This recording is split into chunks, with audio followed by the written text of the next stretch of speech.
প্রিয় ছাত্রছাত্রীবৃন্দ, আসসালামু আলাইকুম। আশা করি সবাই ভালো আছো। বাজিতপুর হাজরা খাতুন উচ্চ বিদ্যালয়ের অনলাইন ক্লাসে সবাইকে স্বাগতম।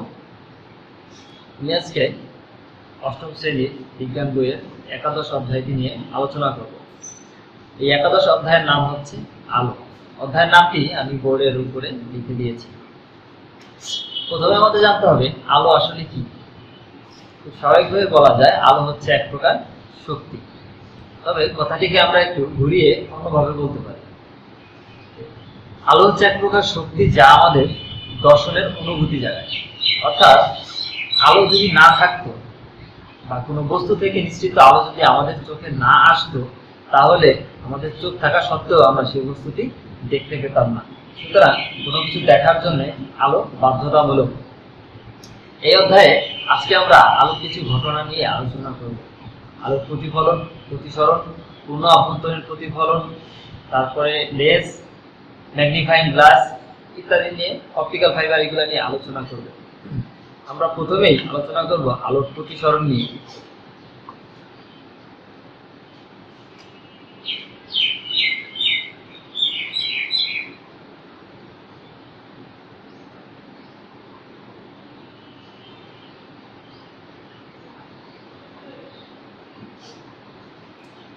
আলোর প্রতিসরণ কি?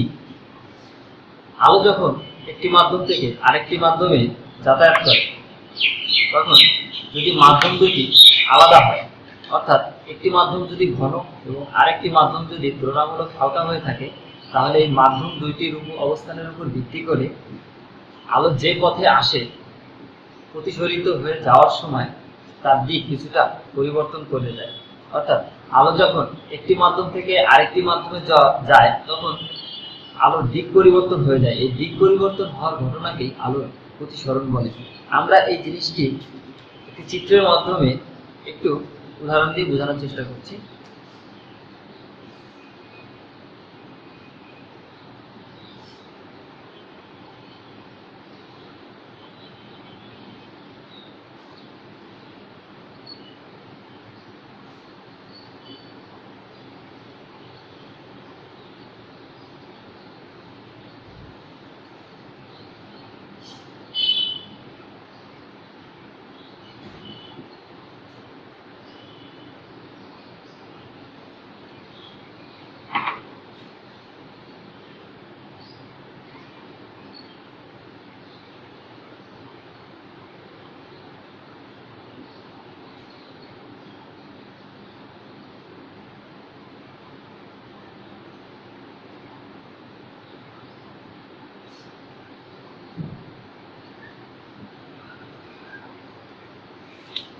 চিত্রে দেখা যাচ্ছে যেখানে দুটি মাধ্যমের ছবি এঁকেছি আমি। একটি মাধ্যম ঘন, আরেকটি মাধ্যম হচ্ছে হালকা। আমরা ঘন মাধ্যম হিসেবে পানির কথা চিন্তা করতে পারি এবং হালকা মাধ্যম হিসেবে বাতাসের কথা চিন্তা করতে পারি। এখন একটি আলোকরশ্মি ঘন মাধ্যম বা এই আলো থেকে যদি এসে বিদ্যুৎ তলে পড়ে এবং এরপরে সেই আলোকরশ্মি যখন হালকা মাধ্যমে যায় বা বাতাসে যায়, তখন সেটি কিছুটা দিক পরিবর্তন করে চলে যায়। এই ঘটনাটিকে বলা হয় হচ্ছে আলোর প্রতিসরণ। এখানে যে রশ্মিটি ঘন মাধ্যম থেকে এসে পড়ে, সেই রশ্মিটিকে বলা হয় হচ্ছে আপতিত রশ্মি, এবং সেটি বিদ্যুৎ তলে পড়ার পরে যেটি দিক পরিবর্তন করে চলে যায় তাকে বলা হয় হচ্ছে প্রতিফলিত রশ্মি। এখন এই যে আমরা অভিলম্ব ছবিটি এঁকেছি, এই আপতিত রশ্মির সাথে এই অভিলম্বর মাঝখানে যে কোণ উৎপন্ন হয় তাকে বলা হয় হচ্ছে আপাতন কোণ, এবং এই প্রতিসরিত রশ্মির সাথে যে কোণটি উৎপন্ন হয় তাকে বলা হয় হচ্ছে প্রতিসরণ কোণ। এখন আলো, আমি এখানে বলেছি যে আলোক রশ্মিটি যখন এক মাধ্যম থেকে আরেক মাধ্যমে চলে যায় তখন তার দিক পরিবর্তন হয়। এখন সেই দিকটি কোন দিকে পরিবর্তন হবে? সেটি অভিলম্ব দিকে সরে যাবে নাকি অভিলম্ব থেকে কিছুটা বেঁকে অন্যদিকে চলে যাবে, তার নির্ভর করে আলোটি কোন মাধ্যম থেকে কোন মাধ্যমে প্রবেশ করছে। আমার এই চিত্রে আমি দেখিয়েছি যে আলোটি ঘন মাধ্যম থেকে হালকা মাধ্যমে প্রবেশ করেছে। ঘন মাধ্যম থেকে যখন একটি আলোকরশ্মি হালকা মাধ্যমে প্রবেশ করবে, তখন সে প্রতিফলিত হয়ে অভিলম্ব থেকে কিছুটা দূরে সরে যাবে। ঠিক তার বিপরীত ঘটনা ঘটবে যদি মাধ্যমটি পরিবর্তন হয়, অর্থাৎ কোনো একটি আলোক রশ্মি যদি হালকা মাধ্যম থেকে ঘন মাধ্যমে যায় তাহলে সেটি প্রতিসরিত হয়ে অভিলম্বর দিকে সরে যাবে। আমরা একটু চিত্রে খেয়াল করি।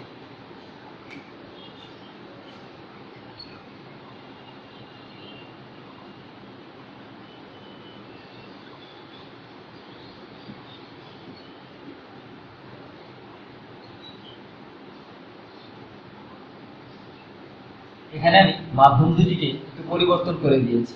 আগের বার হালকা মাধ্যম ছিল উপরে, এবার হালকা মাধ্যমটি দিয়েছি নিচে, ঘন মাধ্যমটিকে দিয়েছি উপরে।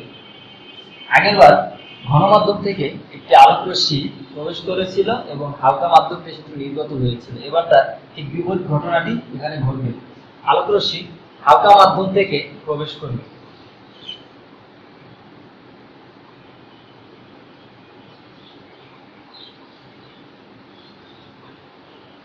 এখন আমি একটু আগেই বলেছি যে আলো যদি হালকা মাধ্যম থেকে ঘন মাধ্যমে প্রবেশ করে তাহলে সে বৃহত্তলে পতিত হওয়ার পরে এরপরে সে অবিলম্বর দিকে সরে যাবে। আগের বারে ঠিক বিপরীত ঘটনা, যেহেতু এখানে আলোটি হালকা মাধ্যম থেকে ঘন মাধ্যমে প্রবেশ করছে, তাই আলোটি এখানে অবিলম্ব থেকে কিছুটা বেগে অবিলম্বর দিকে সরে যাবে।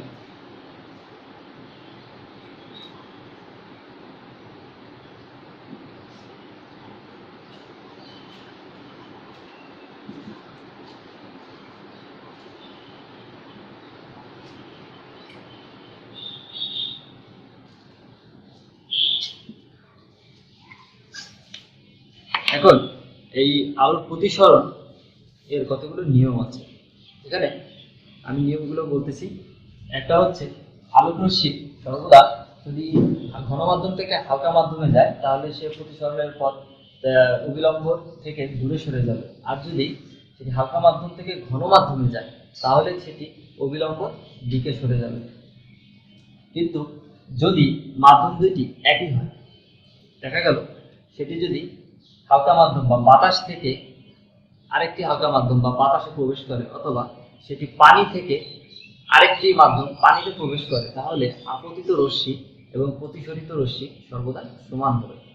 কথাটি এভাবে বলা যায়, মাধ্যম যদি একই হয় তাহলে আপতন কোণ এবং প্রতিসরণ কোণ সমান হবে, আর আপতিত রশ্মি, প্রতিসরিত রশ্মি এবং অবিলম্ব সবাই একটি বিভেদতলে অবস্থান করবে। আমাদের চারপাশে দৈনন্দিন কাজকর্মে আমরা এই আলোক প্রতিসরণের কয়েকটি বাস্তব ঘটনা দেখতে পাই। যেমন বইতে কয়েকটি উদাহরণের কথা উল্লেখ আছে, তবে আমি এখানে আপাতত একটি উদাহরণের কথা উল্লেখ করছি। এক বালতি পানির মধ্যে আমরা সাধারণত যদি কোনো একটি কয়েন বা পয়সা ফেলে দিই তাহলে স্থির পানিতে দেখলে মনে হয় যে পয়সাটি অনেকটাই উপরে উঠে আছে, কিন্তু আমরা যদি সেই পয়সাটিকে হাত দিয়ে ধরতে যাই তাহলে দেখা যায় তার অবস্থান কিছুটা ভিন্ন। এর কারণ কি? আমরা এই ঘটনাটির ছবিটি একটু খেয়াল করি।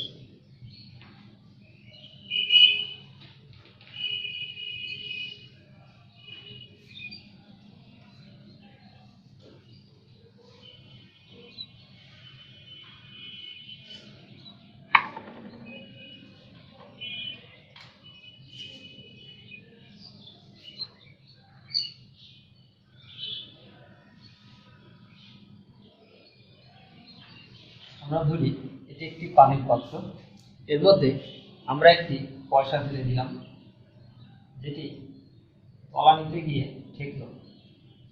এখন আমরা যদি বস্তুটিকে খেয়াল করি, আমরা যদি কোনো কিছু দেখতে চেষ্টা করি তাহলে আমাদের কাছে এই পয়সাটির অবস্থান হবে এখানে, এটি কিছুটা দিক পরিবর্তন করবে এবং কিছুটা উপরের দিকে উঠে আসবে। এর কারণ কি? এর কারণ হচ্ছে আমরা একটু আগে আলোর প্রতিসরণে বলেছি যে আলো যখন ঘন মাধ্যম থেকে হালকা মাধ্যমে যায় তখন সেটি হালকা মাধ্যমে গিয়ে অবিলম্ব থেকে কিছুটা দিক পরিবর্তন করে দূরে সরে যায়। আমরা যদি এখানে একটি অবিলম্ব কল্পনা করি তাহলে এই আলোক রশ্মি এই ঘন মাধ্যম থেকে যখন এই বৃহত্তলে আসবে, অর্থাৎ পানির যেই স্তরটি হালকা মাধ্যম বাতাস এবং পানির বৃহত্তল হিসেবে কাজ করেছে, সেখানে যদি এই আলোক রশ্মিটি আসে, এরপরে দেখা যায় হালকা মাধ্যম, এরপরে হচ্ছে বাতাস, তাহলে এখানে এসে আলোক রশ্মিটি দিক পরিবর্তন করবে, অর্থাৎ প্রতিসরিত হয়ে অবিলম্ব থেকে কিছুটা ডান দিকে সরে যাবে।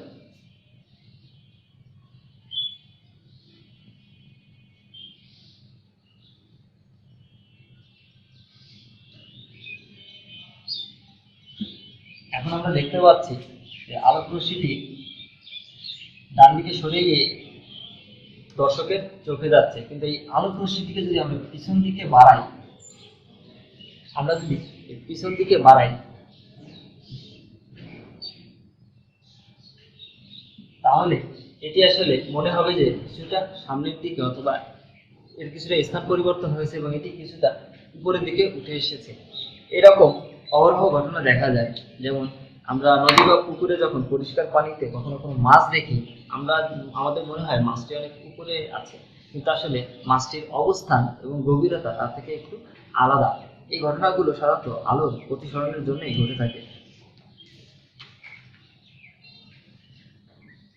এরপরে আমরা আলোচনা করব পূর্ণ আভ্যন্তরীণ প্রতিফলন এবং সংকট কোণ বা ক্রান্তি কোণ নিয়ে। একটা চিত্র খেয়াল করি আমরা।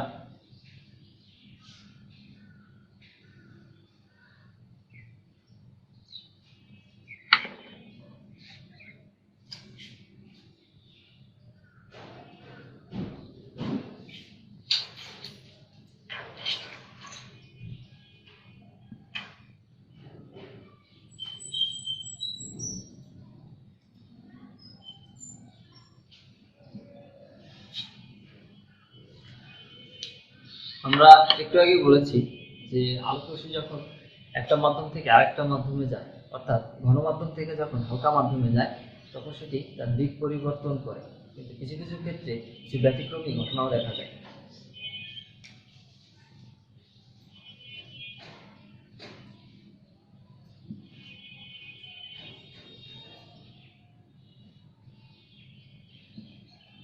এটি যদি হয় পানি বা আমাদের ঘন মাধ্যম, এবং এটি যদি হয় আমাদের হালকা বাতাস, এবং মাঝখানে এটিকে বলা হয় অবিলম্ব, তাহলে আমরা একটু খেয়াল করি। প্রথমে একটি আলোক রশ্মি যদি এখানে এসে মিলিত হয়, তাহলে সে যেহেতু হালকা মাধ্যমে বা আলোক রশ্মিটি যাচ্ছে, তাই সে কিছুটা ডান দিকে চলে যাবে এবং তার দিক পরিবর্তন হবে। এটি হচ্ছে আপতন কোণ এবং এটি হচ্ছে প্রতিসরণ কোণ। এখন এই আলোক রশ্মিটিকে যদি আমরা আরেকটু বাম দিকে সরাই, তাহলে সেটি দেখা যাবে এই বিভেদ তল ঘেঁষে যাচ্ছে। আলোক রশ্মিটি প্রতিসরিত রশ্মিটি বিভেদ তল ঘেঁষে যাচ্ছে। এখন এই আপতন কোণের যে মানের জন্য প্রতিসরিত রশ্মিটি এই বিভেদ তল ঘেঁষে যায়, তাকে বলা হয় হচ্ছে সংকট কোণ বা ক্রান্তি কোণ।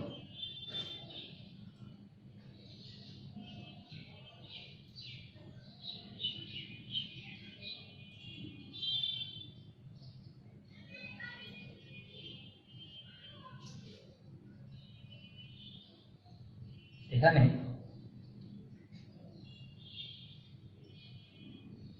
বি ও বি ড্যাশ এই কোণটি হচ্ছে, এই কোণের মাঝখানে কোণ বিওএন, এখানে বিওএন এই কোণটি হচ্ছে এখানে সংকট কোণ। কারণ এই আপতন কোণটির কারণেই আলোক রশ্মি প্রতিসরিত হয়ে বিভেদ তল ঘেঁষে গিয়েছে। তো আমরা একটু আগে বলেছি যে আপতন কোণের মানের জন্য প্রতিসরণ কোণের মান প্রতিসরিত রশ্মিটি বিভেদ তল ঘেঁষে যাবে, তাকে বলা হবে সংকট কোণ বা ক্রান্তি কোণ। কিন্তু যদি আমরা এই আপতন কোণটিকে আরেকটু বৃদ্ধি করি, তাহলে কি হবে? আমরা আগের কোণের মানটির জন্য দেখেছি যে প্রতিসরিত রশ্মি বিভেদ তল ঘেঁষে গিয়েছে। এখন আমি আপতন কোণটাকে আরেকটু বৃদ্ধি করেছি, সেই ক্ষেত্রে আপতিত রশ্মিটি এই বিভেদ তলে পতিত হয়ে সে আর মাধ্যম পরিবর্তন করবে না। সে তার এই আপতন কোণের মানের জন্য সে প্রতিসরিত হয়ে, এই ক্ষেত্রে আলোর প্রতিফলনের সূত্র অনুযায়ী সে তার আগের মাধ্যমে ফিরে আসবে। এই আলোর একটি মাধ্যম থেকে গিয়ে বিভেদ তলে আপতিত হয়ে সে যদি মাধ্যম পরিবর্তন না করে সে তার আগের মাধ্যমে ফিরে আসে, তাহলে এই ঘটনাকে বলা হয় হচ্ছে পূর্ণ আভ্যন্তরীণ প্রতিফলন। এখন আমরা আমাদের বইতে একটা প্রশ্ন আছে যে নিয়মিত প্রতিফলন এবং পূর্ণ আভ্যন্তরীণ প্রতিফলনের মাঝখানে পার্থক্য কি? সাধারণ যে প্রতিফলন সেখানে আলোটি যে মাধ্যমে পড়ে বিভেদ তলে আপতিত হয়ে সে তার আগের মাধ্যমেই ফিরে আসে, কিন্তু নিয়মিত প্রতিফলনের ক্ষেত্রে আলোর কিছু সামান্য অংশ হলেও তা প্রতিসরণের সূত্র মেনে প্রতিসরিত হয়, কিন্তু পূর্ণ আভ্যন্তরীণ প্রতিফলনের ক্ষেত্রে আলোর সম্পূর্ণ অংশটি তার আগের মাধ্যমে ফিরে আসে।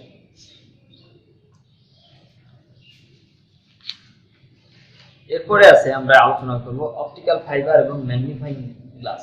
তো আমরা যে পূর্ণ আভ্যন্তরীণ প্রতিফলনের বিষয়টি আমরা এখানে জানলাম, এই সূত্র মেনে অপটিক্যাল ফাইবার আবিষ্কৃত হয়েছে।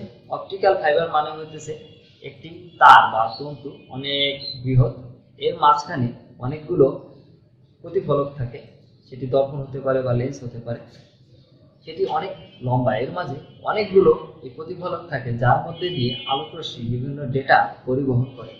একটা অপটিক্যাল ফাইবার দেখতে অনেকটাই এরকম।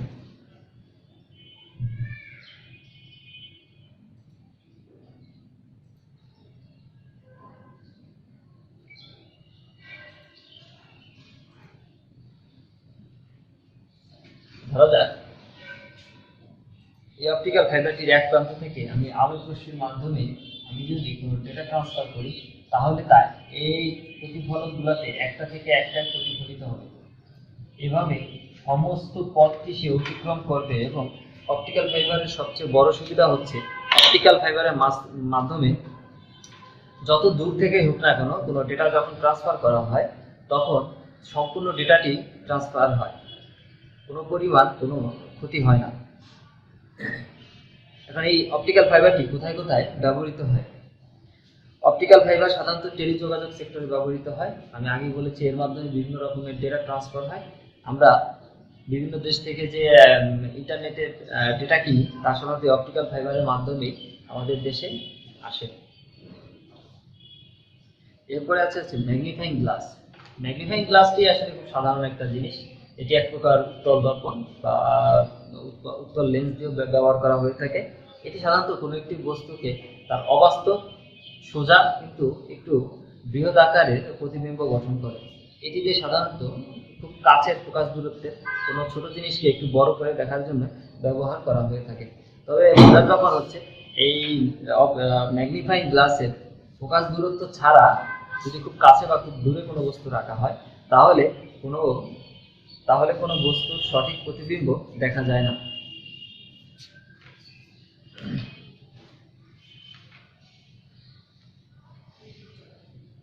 আজকের ক্লাস আমি শেষ করব আমাদের মানব চক্ষু দিয়ে। যেহেতু ক্লাসের খুব বেশি সময় বাকি নেই, তো ক্লাসের বিস্তারিত আমি এই চোখের উপরে যে ক্লাসটি আছে এটি আমি সামনে ক্লাসে করাবো। তো আজকে আমি শুধু একটি চোখের ছবি আঁকবো। তোমাদের অধিকাংশ ছাত্রছাত্রীদের দেখা যায় যে তোমরা খুব ভালো ছবি আঁকতে পারো। তো যেমন আমাদের এই প্রশ্নটা হচ্ছে চোখের উপরে। চোখের গঠন যদি তুমি জানতে চাও তাহলে তোমাকে অবশ্যই একটি সুন্দর চোখের ছবি আঁকতে হবে। আমরা একটু একটা চোখের ছবি আঁকার চেষ্টা করি।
ছাত্রছাত্রীবৃন্দ, সময় স্বল্পতার জন্য আমি এটি নির্দিষ্টভাবে সকল অংশ চিহ্নিতকরণ করতে পারিনি, তবে কয়েকটি অংশ আমি চিহ্নিতকরণ করে দিয়েছি।